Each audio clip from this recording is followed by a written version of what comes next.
Alright guys, what is up? And Sam coming at you with a deck profile on a deck I've been really excited to show you guys for quite a while now. And that is my Cyber Angel deck, or I guess you could call it Cyber Angel Herald, because it's the obvious build with Herald Perfection. Because people really tend to play Herald Perfection in this deck because it's easily searchable and things like that. But yeah, I've been really happy playing this deck now that they finally printed Alexis's Cyber Angel archetype from Yu-Gi-Oh! GX in Season 2. And it's extremely fun to play, makes a lot of just like nutty boards, and can be somewhat competitive, but this one's kind of a more, I guess, casual build. Of course there's more competitive builds where you could play things like Gildagra, and of course Pot of Desires and things like that. But like I said, this is a more casual build, that does tend to play more of the Cyber Angels. But if you want to play the more competitive one, usually the only Cyber Angels you play are 3 Benton, just because you ritual summon her for Herald of Perfection or Saffira, and then search a Light Fairy and just things like that. But yeah, without further ado, we'll just go ahead and get straight into the deck. So starting off with the monsters, of course, we play the 3 Benton. Her monster effect is whenever she destroys the opponent's monster by battle and sends it to the graveyard, you can inflict damage to your opponent equal to the destroyed monster's defense in the graveyard. Which that effect doesn't really come out too often unless you can manage to bring her out by attributing an E to 10, which then would make her 28, because E to 10's effect is whenever it's attributed, gives your monster rituals an extra 1,000 attack, which is pretty nice. But the main reason you're playing her is just for the tribute effect. You tribute her for a ritual summon, and then search a Light Fairy, so there's a lot of monsters you can search out in the deck with that effect. And then I play 2 copies of E to 10. E to 10's effect is whenever she's ritual summoned, you can add a ritual spell card from your deck or graveyard to your hand. So just more searching and more recursion for your ritual spells. And then whenever she's tributed, all ritual monsters you control gain 1,000 attack and defense, which that isn't once per turn. There's a little combo I'll show you guys later that you can do with this. It's pretty cool. And then 1 copy of Cyber Angel Vrash, kind of the boss monster, because a lot of the Cyber Angels around level 6. Of course, except for her and Dakini, which I had to cut Dakini just to make room for this, because Dakini's effect was alright. I just think Vrash's effect is better, because you're basically attributing the same amount of monsters to your level 6s, and this one just kind of pays off more than Dakini's effect. But Vrash's effect is whenever it's ritual summon, you can destroy as many monsters your opponent controls that were summoned from the extra deck, and then if you do, inflict 1,000 damage for each, and then she gains an extra attack during the battle phase that turn. And then during a player's turn, when a card effect is activated that would destroy a card on the field, you can shuffle a ritual monster from your graveyard into the deck and then negate it and destroy.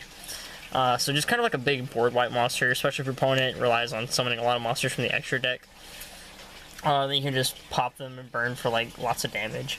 And then she can also get an extra attack, which with 3,000 is pretty scary, and of course they're going to have less monsters on the field. And then if you, like, say, tribute an E to 10 for this, that's 4,000 attack, which is pretty big.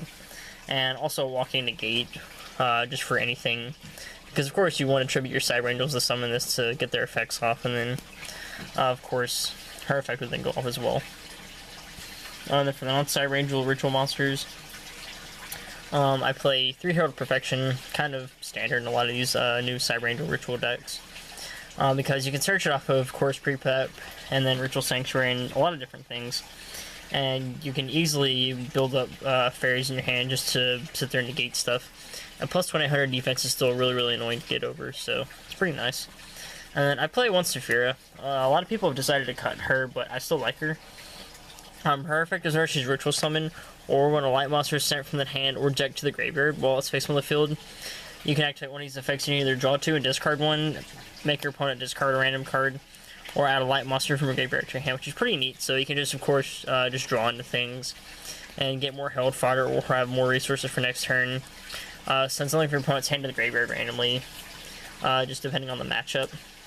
Or add a light monster from your graveyard to hand, so you can add back one of the monsters you, like, say, use for this ritual summon, and just, say, have more Herald fodder and things like that. So, just in general, pretty good. And then for the non-ritual monsters, of course, this is a ritual deck, so kind of got to go with the standard triple Manju, normal summon it, or flip summon. You can search a ritual monster or ritual spell card from your deck to your hand, which is pretty nice. Kind of sucks as an effect doesn't activate whenever you special summon, so you can't summon it from grave. with Ritual Sanctuary and then get a search. That'd be really, really good, but it's still a really great card for the deck in general. And then, of course, we are playing the Cyber Engine, so you have Triple Scepter, and, of course, his partner in crime, Triple Sovereignty. This card is very easily searchable in the deck off of Ben 10. And then, of course, if you have this in hand and this in hand, you summon it, then you do your combo, where you can special this, and then search off of this one, search another chair, special the other chair, and you're drawing 2 cards. And then Scepter's effect is wherever it's overlaid into a monster that takes 3 materials, which of course you're going to do that. Because Sovereignty, you can only use it to summon an XC monster that takes at least 3 materials. And then Scepter, you can pop a card and then draw another one, so just really just like insane stuff. And lastly, one Archlord Christia, because it's very easy to search and special summon this deck with how easy you can manipulate your graveyard. And then moving on to the rest of the deck, which is all spells because we don't play traps. Of course, this is a ritual deck, so you have pre-prep to search your Herald Perfection and your Saffira along with the ritual spells, because you can't search the Cyber Angels and the ritual spells, because the Cyber Angel ritual spell doesn't specifically state one monster, so you can't search off pre-prep, which kind of sucks. But if you could do that, then it'd be crazy. The more preparation rights, just more searchability and recurring ritual spells, just, again, kind of something to get around Solemn Strike and things like that. And then next, another one of the new cards, 3 Ritual Sanctuary. Just absolutely insane card for ritual decks. Its first effect is you can discard a spell card, add a light ritual monster or a ritual spell card from your deck to your hand, and then you can shuffle any number of spell cards from your deck or from your graveyard back into your deck, and then target a light fairy monster in your graveyard whose level is equal to the number of cards you shuffle back into the deck, and then you can special summon it, which is pretty cool. So you can mainly just like shuffle in 4, and say if you have a Star Seraph engraved, because like say you summon it, search your chair. And then you can shuffle back in 4 spells with this effect.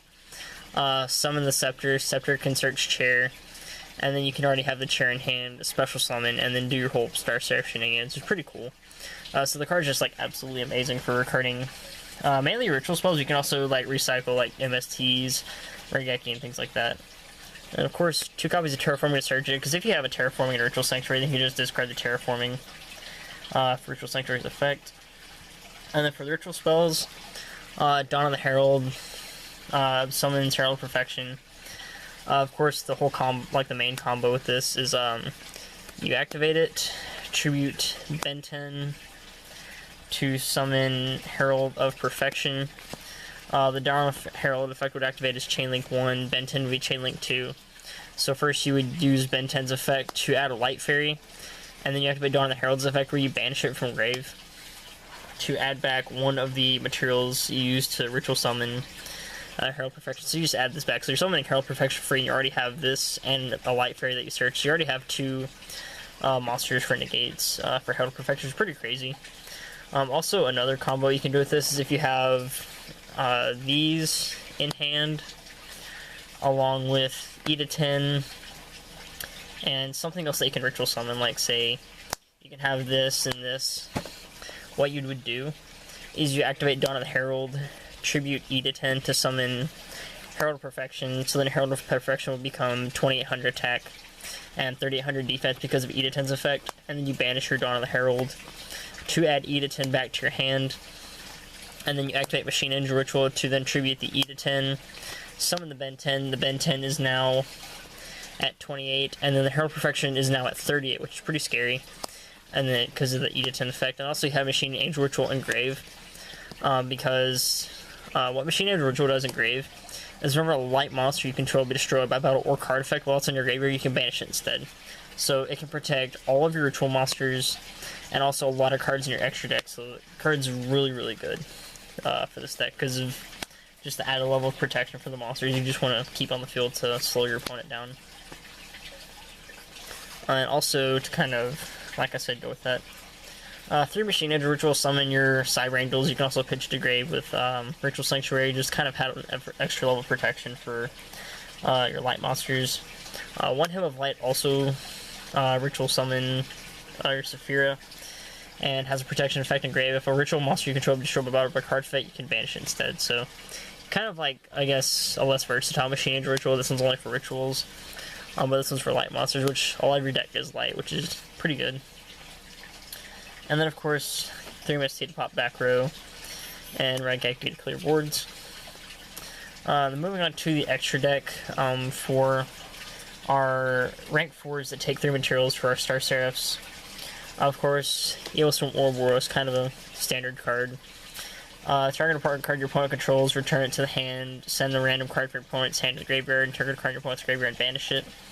2750, pretty big, but of course all 3 of those effects you can only use once by detaching material, so pretty straightforward. Number 104 Masquerade, kind of an interesting little card because a lot of people remember seeing this because you get in Judgment Light as a rare, so you kind of might skim through this going through your bulk. But its effect is during either player's battle phase. When an opponent's monster effect is activated, you can detach an excuse material, negate the activation, and inflict 800 damage. And then its second effect, you don't have to detach, just once per turn you can make your opponent mill the top card of their deck, which is pretty cool. So against the right deck, you can just sit there and burn them out of resources and things like that. Also, pretty trolly to do this. After your opponent activates Pot of Desires, they banish their 10 and draw 2. And the next turn you summon this, activate its effect to mill the top card of their deck, so they have even less cards on their deck, which is pretty cool. And then also, once the Tellarknight Deltros, while it has an excuse material, your opponent can't activate cards or effects when they normal or special summon a monster. So really good against Magic Specters. It makes it to where they can't search their spells and traps right away, so it kind of really just narrows it down to where they have to wait until their end phase for their Magic Specter Fox. And also you can detach an excuse material from this card, target a card on the field, destroy it. And also to kind of overlay on top of that, we have one Constellar Diamond, just kind of a big off switch for dark decks. If you don't know what he does, during main phase 2, you have to excuse summon him, so you can't just like go into Deltros, you'd have to skip over to main phase 2 and then summon this, and you can attack with it that turn, obviously. But his effect is that while he has excuse material, neither player can send cards from the deck to the graveyard. Any card that returns from the graveyard to the hand is banished instead. During either player's turn, when an opponent's dark monster activates its effect, you can detach an excuse material from the card and negate and destroy it. So just anytime they activate a dark monster effect, no matter where it's at, you can just detach and negate it. And dumping all their stuff would get banished instead. So it's like a big shadow imprisoning mirror. Makes a dark elf, which is pretty cool. Then for kind of our, I guess, generic rank 4s, we have one Fairy Cheer Girl, because you do play a lot of level 4 fairies in this deck. So just detach and draw a card in 1900, just kind of a nice attack. One Heartland Draco, because you can sit there and poke for like 2,000 or even 4,000 in some situations with your Ritual Sanctuary. One Daigusta Emerald, just kind of to recur your resources. One Kestel, pretty self-explanatory. One Abyss Dweller to turn off your opponent's graveyard effects. One Cowboy, just to burn for game. This, you don't actually have to play it. It's just kind of there, just kind of be sacky. If you want to, you can also play 101, Rhapsody, and Berserk. Just anything from your rank 4 toolbox. The one Utopia to go with our Utopia the Lightning. And then for our rank 6s, we have Photon Strike Bouncer, Utopia Beyond, and to go on top of those, we have Gaia Dragon the Thunder Charger. So yeah, it's basically it for the deck profile. Like I said, this deck is extremely fun. Of course, as you can see by the plethora of cards in here, this is a more control-based deck. But it's very quick and very easy to kind of get those boards set up to kind of really kind of limit your opponent on what they can do. And of course, playing around Herald of Perfection is always an extremely annoying thing, especially when you can search fodder to pitch for Herald of Perfection's effect. So yeah, I hope you guys enjoyed the deck profile. Thanks for watching, and as always, I will catch you guys later.